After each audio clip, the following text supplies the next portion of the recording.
I was getting bombed day and night in Liverpool during the Blitz. There was 4,000 people killed. And I thought, well, if another war started, I'd like to have a bash. So I came out to Australia in 1949. The Korean War started in 1950, and I volunteered in 1951 to join the Navy. And I went down to Melbourne, training and that sort of thing. And then drafted to the Light Fleet aircraft carrier, HMAS Sydney. It had about 1,500 men and about 3 squadrons of airplanes. The destroyers used to go close inshore and bombard the east and west coast, but the planes used to do the sorties and go over to North Korea. And then we go to the 38th parallel on the east and west coast, and then we'd be up there for 3 weeks. Then we'd come back, and then we go to Japan for a week's recreation, yeah. Then it'd start all over again. At that stage, the Chinese came into the war too. And so the soldiers were fighting them people.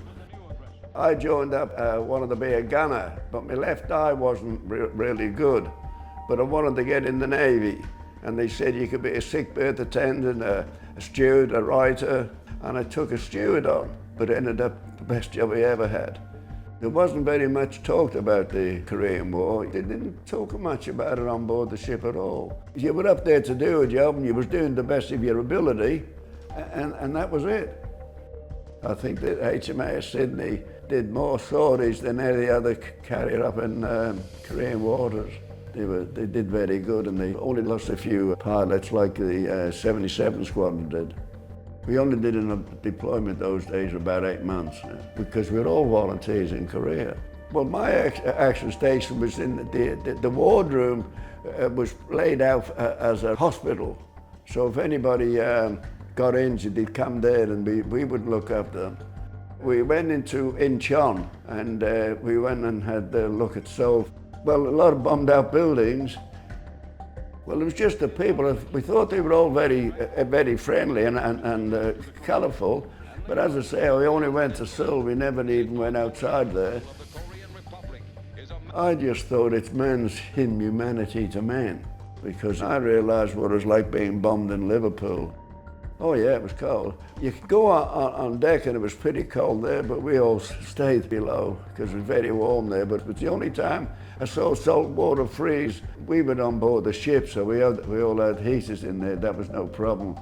The soldiers would have the problem. I wouldn't have liked to have been a soldier there. I got a letter in the post to say there's a trip going back to Korea and we'd like to join us, so I was in there straight away, yeah. You wouldn't think, like, when you saw the devastation there, that they come out of the mire and do so well. And it's a credit to the South Korean people, but they believe in themselves.